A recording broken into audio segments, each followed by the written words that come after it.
It's one of the biggest changes in human history, and it's happening now. In their hundreds of millions, people are leaving the countryside to live in cities.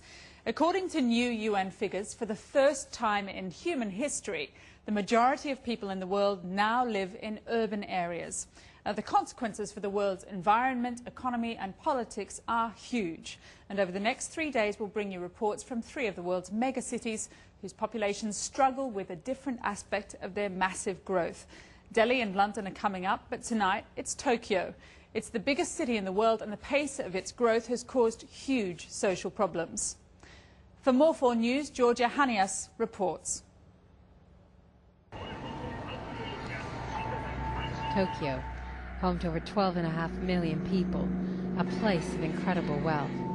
It has the largest GDP of any city worldwide, and for the last 14 years has been rated the most expensive place to live on the planet. But beneath the glittering surface is a society struggling to survive. Fierce competition from global markets is making it difficult for many to find secure employment. A job for life, now a distant memory. A city where the promise of modern utopia can rapidly sour.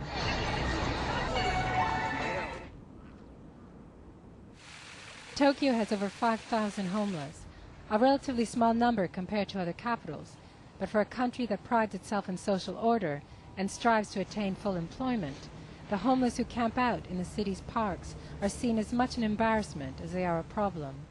This homeless site is one of the cleanest sites I've ever seen. You even have people leaving their shoes out before they go into a tent. This is the visible side of poverty in Japan. There's another side that goes completely unseen. This is Nagasaki. He works as a building maintenance engineer in a central Tokyo hospital. A high school graduate, he has a number of skilled qualifications to his name. He is neither a drunk nor a drug addict, and yet, until just recently, he was homeless. Every night after leaving work, he would take the train across Tokyo to one of the cheaper districts of the capital. Above his head, adverts for mortgages would run, but for Nagasaki, it was an unreachable dream. Instead, home for him was an internet cafe. In Tokyo, there are hundreds of cyber cafes like this one that offer overnight deals. You can stay in your own cubicle with unlimited net access, free drinks and an easy chair to sleep on, all for about £8. And without a place to stay, for Nagasaki, this was better than sleeping on the streets. There are many internet cafe homeless like me. Many do this because they can't find someone to act as a guarantor to help them rent a flat. And as they don't have a set address, they find it hard to get a proper job. It's said they have to rely on day-to-day work, earning about 7,000 yen a day, just about enough to survive on, let alone to save up to buy a flat. The downside of sleeping here are that you can't sleep well. But just how many people are in a situation like Nagasaki's? The charity Moye is one of the only organizations that work with cyber homeless. Let's say there are about 600 internet cafes in Tokyo, and of these about 10 to 20% of customers are staying overnight regularly. You can say there are a few thousand cyber homeless. The problem is that local government are unable to do any quantitative surveys on the subject, as the cafe owners themselves don't want the bad publicity, and also those cyber homeless don't like talking about their situation. Tayashi told me, though, the majority of homeless in Tokyo are in their situation not because of drink or drugs, but because of the demanding nature of the rental market. And it is not the monthly rent that is the real problem. It is getting through the door. Estate agent Kasumi Takeda showed me around a flat to explain the problem many face. So how much would it cost up front to rent a flat like this? Well, first of all, you need 2 months key money, which is like a gift to the landlord, 2 month rent for deposit, 1 month for agency fee. On top of that, you're required to pay 1 month rent in advance.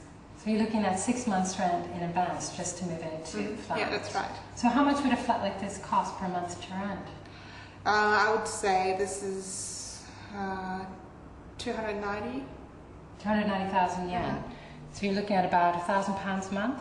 Yeah, that's right. So you would need £6,000 in rent up front before you could even move in here? Yes. But being unable to rent does not automatically put you on the streets or in a cyber cafe.